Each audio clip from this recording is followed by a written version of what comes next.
Les Miserables, Chapter 11, At the Barricade.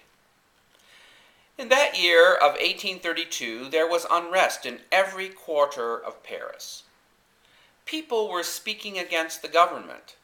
Students were planning revolution. It was rumored that the popular leader, General Lamarck, was near death. He was the only man in the government who cared about the poor. When he died, Paris would explode. Cosette and I would spend one last week at our apartment in Paris, then we would board a ship and sail for England. Cosette said she didn't want to leave France. Still, she helped me pack our few belongings. Then General Lamarck died. On June 5th, 1832, his funeral procession made its way through the streets of Paris. The spark was struck. The powder keg was set to blow. On the evening of that same day, I wandered back to the house on Rue Plumet. I wanted to take a last walk in our garden. A street boy came to me. He had a note for Cosette. It was from her lover. I opened it and read it. My grandfather will not agree to our marriage. We have no money, so we cannot be together. I have gone to the barricades to die for the revolution. When you read this, my soul will be very near and smiling at you. Remember me. I love you. Marius Pontmercy. So my enemy would soon be dead. I didn't have to do a thing and he would be gone from my life. I put the letter in my pocket. I didn't want Cosette to know where Marius was. But my heart was heavy. Now I knew how much they loved each other. Though they couldn't marry, their hearts would always be one. From the date on the letter, I saw that Marius intended Cosette to read it the next morning. Perhaps there was still time. I changed into my old National Guard uniform. I left the house fully armed, headed for Marius's barricade. How could I know that I would meet two enemies there? One enemy wanted my daughter. The other wanted my freedom. Yes, Javert was at the barricade. Our paths would cross once more.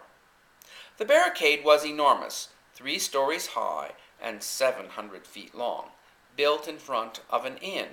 It blocked the entrance to 3 streets. Anything and everything went into building the barricade.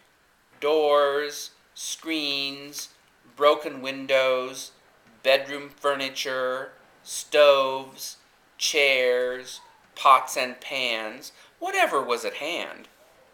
Behind the barricade, young men with guns waited for the king's soldiers to come down the street. I got there at dawn just as men with families were being sent home. There must be no unnecessary deaths, Marius was saying. Those men with wives and children must leave at once. In another 15 minutes, it will be too late, said Enjolras, their leader. The soldiers will be there. I offered to stay and fight. Citizen, you are most welcome, said Enjolras, but we are about to die. I said nothing. I had faced death many times in my life. Suddenly there was the sound of trumpets. The barricade was under attack. On guard! Cried Marius from the top of the barricade. Another man on the barricade shouted, When there are no more kings, there will be no more war. Heads down and get back to the wall, shouted Enjolras. All of you down on your knees. The soldiers were firing at the barricade. The whole barricade was being hit with bullets. We were cloaked in a cloud of smoke. I was certain Marius would be the first one shot. He was standing in the line of fire. He didn't seem interested in protecting himself. A soldier was posted on the roof nearby. He could see straight into our stronghold. I took aim with my musket and fired. I struck the soldier's helmet. It clattered into the street, and the soldier ran off. Why did you fire at the helmet and not at the man? Asked Enjolras. I said nothing. Killing wasn't as easy for me as it seemed to be for these young men. A spy was tied up in the inn. Enjolras told me to go and check up on him. I entered the inn, and the spy turned to me. I knew the man. "So here we are," he said. It was Javert. He asked for a drink. I held a glass to his lips. Then Enjolras came in and put a gun on the table. "I haven't forgotten you," he said to Javert. He turned to me. "The last man to leave this place will blow out this spy's brains." "May I be that man?" I asked. "All right," replied Enjolras, "you can have the spy." I picked up the gun. Javert's eyes were upon me. I released him from the post, and we left the inn. His hands were tied behind his back, so I helped him over the barricade. We walked down an alley. "Take your revenge," said Javert when we were stopping. I took a knife out of my pocket.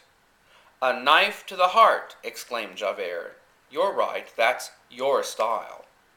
I cut the ropes on Javert's wrists. "You're free to go," I told him. Javert was too stunned to speak. He stared at me open-mouthed.